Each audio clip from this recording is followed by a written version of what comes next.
No, down here. Instead of running out for stamps, shouldn't you be running your business? Imagine a simpler way. Get the personal post office from Pitney Bowes. Send mail without ever going out for stamps. Just weigh, punch in the postage, and voila. Professionally metered mail and no wasted postage. You can also add a personal message to get your mail noticed. And postage refills by phone in 30 seconds, day or night. Now listen up, because here's what you'll get. Besides a lot more time. You'll get the personal post office and money-saving electronic scale So there's no wasted postage. for a 90-day free trial. Free is good. You'll also get the Mail Marketer software. Create really nifty direct mail to help your business grow. Call now for your 90-day free trial, and you'll also get our Mail Marketer software absolutely free. Now watch your business grow. Hey, I look good in red. Be ready for the postage rate change. Call now for your 90-day free trial. The personal post office. Mailing made simple.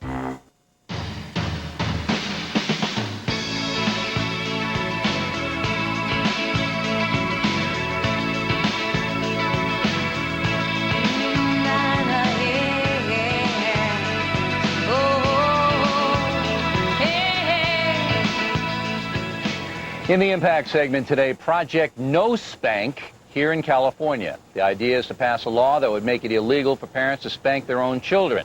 Heading up the effort is Jordan Ryak, the executive director of an organization called Parents and Teachers Against Violence in Education. Mr. Ryak joins us from Oakland, California. Now, government intruding on child rearing, Mr. Ryak, isn't that a bit extreme? No, I think that government intrudes on child abuse, and certainly committing a battery on a child is abusive, and I think that government's role in protecting children should be equal to its role in protecting wives or employees or anyone else. So in your mind, any kind of spanking of a child is child abuse? Spanking is a euphemism. When you batter another person, no matter what name it's called, no matter what substitute word you find for it, when you commit a battery on another person, it's morally wrong, it's ethically wrong, and to do it to a child is unconscionable. Okay, but I want to get the definition down. Are you saying that any kind of laying hands from a parent to a child, the parent lays hands on the child in an aggressive manner, that would qualify as child abuse?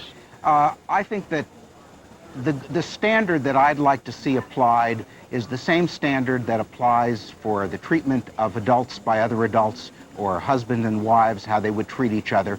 All right, I think because children that deserve means the you same can't standard. lay hands on another person. If I Well, you lay can't hands batter on them. you, no. If I take you, Mr. Ryak, and shove you away or do something like that, I can be sued, and you know it. Yeah, I mean, if it's an you cannot unwelcome lay touch- hands on another person. Absolutely. If it's an unwelcome and that's touch...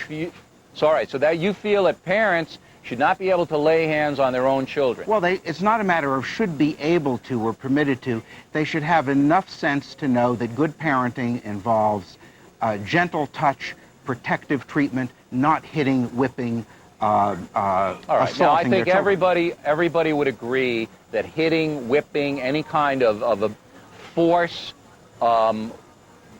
meant to inflict pain on a child, I mean severe pain, is wrong. Oh, But no, there not are many, everybody many agrees. people. Oh, no, Well, there's by no means, I it's would being say done all any, the time. I don't know, any Children are being fair-minded brought into the- individual. Children are being brought into the children's hospital with welts and burns. Yeah, sure, and that's invariably abuse. the perpetrator said, "Oh, I was only disciplining her." And they're I idiots. didn't. Well, They're idiots. but I they're- mean, but quite the flat government out, says it's okay. they're idiots. Our No. traditions say it's It okay. depends. It depends. The government doesn't always say it's okay. There is a line. How do you react, Mr. Ryak, how do you react when a guy like William Damon, the director of the Stanford Center on Adolescence, says, look, some degree of spanking is necessary to train a child to be responsive to your commands or whatever. And all children aren't the same. Some are more docile, some are more aggressive. Now, when an authority right down the street from you, like Mr. Damon, says this, how do you react? Well, my reaction is he should really do his homework. He should see how his peers have voiced their opinions on this subject. Overwhelmingly, the mental health field, the child development field, the American Academy of Pediatrics, the American Academy of Child and Adolescent Psychiatry. I can go down the list.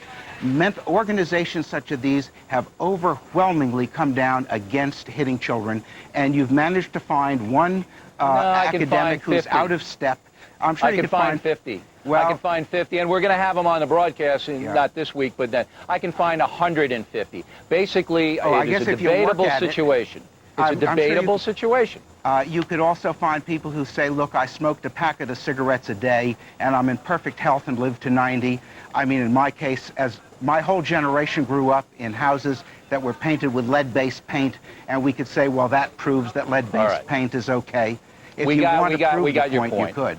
The bigger picture is now that you are advocating the government coming into a home and telling a parent how that parent... No, I'm not advocating that at all. You misread it. Well, that's what a law would be. Well, first of all, our movement in Oakland was a resolution, not a law. It was advisory. It was educational. We want parents to learn better ways of parenting their children than committing battery on them. Any more than law does not tell us how to run our marriages. But if we want to batter our wives, if we want to commit marital rape, if we want to have 3 wives, if we want to commit incest, then indeed the law does come into our homes. Okay, but what I'm getting from you, and please correct me if I'm wrong, is that you wouldn't mind a law that says no spanking your kids. I would like to see the law give children exactly the same protection against assault and battery that every other class of citizen takes for granted. There was a time when... That's a tough one. That's a real government intrusion into the home. Well, look, wife beaters made the same complaint. You mean I can't chastise my own wife? They made that complaint 30 years ago. They can't. Again, you're not comparing apples to apples now. Oh, I certainly am. Wife beating is wife beating. A spanking on the bottom of a child is not wife beating. I want to point to one more thing. In Sweden, as you might know, it's illegal to spank your kids.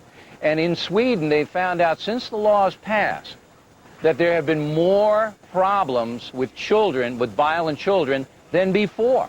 More problems with violent children after the spanking ban in Sweden than before. I'll give you the last word. I think that you're looking at, I would challenge your research, your sources. It's absolutely true, Mr. Ryak. Absolutely true. If Sweden's experience was a bad one, why have 8 other countries followed Sweden's example? Norway, Finland, Denmark, Austria, Cyprus, Croatia. Oh, no, I'm just going by the study that was put out in Sweden. Yeah, well, you picked that psychologist. You managed to find the ones that would prove your point. Of course, that's what we do here. We're the devil's advocate. Of course we do that.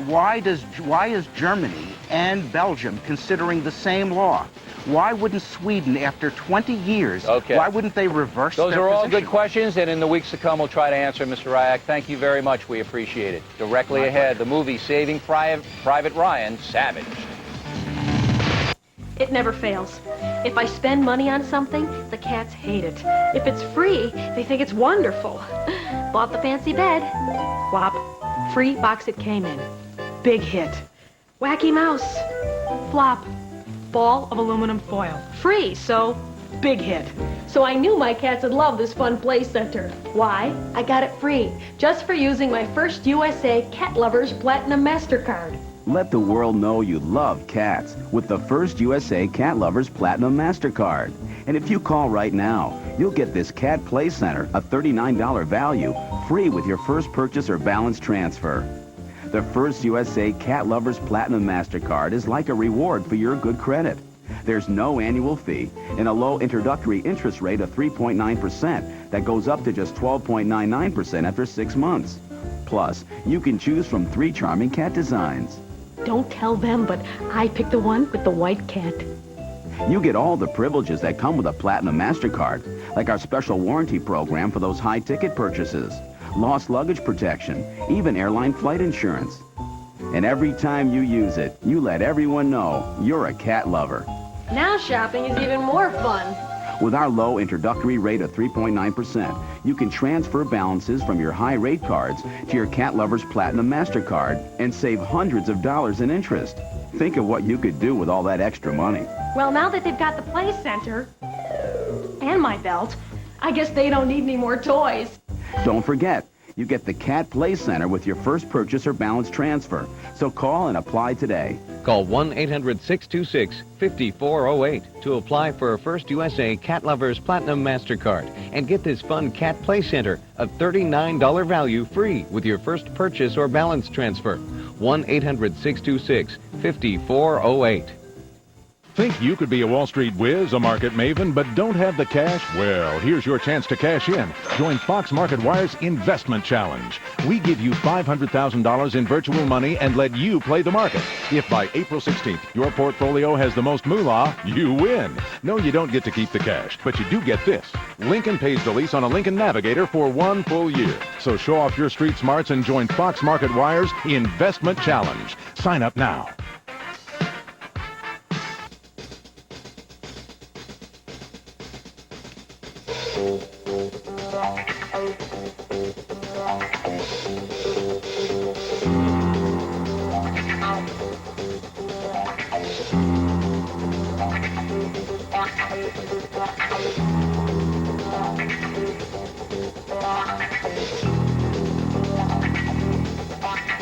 In the Unresolved Problems segment today, Saving Private Ryan. The movie has been nominated for Best Picture, Tom Hanks for Best Actor, and Steven Spielberg for Best Director. And in Hollywood, nobody says anything bad about Steven Spielberg. Enter Tom Carson, a writer for Esquire magazine, who is calling Saving Private Ryan a sophisticated piece of propaganda. Mr. Carson joins us now from Washington, D.C. I read your article twice, Mr. Carson, and you're making a lot of points here. Would you encapsulate the headline for us? What are you trying to get across? Well, the reason I wrote the piece was the idea that Saving Private Ryan is not only a great movie, but the great memorial to World War II has gone pretty much uncontradicted in public since the day the movie came out. And I thought, well, if the movie's that important, it's worth arguing about. I wanted to take a crack at it. I don't think it's a great movie. I think it's a really impressive-looking movie with wonderful actors in it. But I'm uncomfortable with the kind of patriotism that it's selling, because I think its message is strangely undemocratic and pro-authoritarian, and well, what I said in the piece was I thought in lots of ways this was the kind of movie the Germans would have made about World War II if they'd won it. You said that Hitler would have liked this movie. Of course, it would have been his guys winning. All right, let's take it very specifically. Now, you said it's not the right kind of patriotism. When I watched the movie, not the right kind of patriotism, wrong kind of patriotism. I said it's a kind of patriotism that I found troubling, okay? All right. Now, I need to know why, but first I want to tell you what I thought. I thought the in-your-face violence was a little bit distracting for me. I've been in combat. I've seen people die. I know what it is. And when you use a camera to go right up somebody's nostril and all of that, I don't know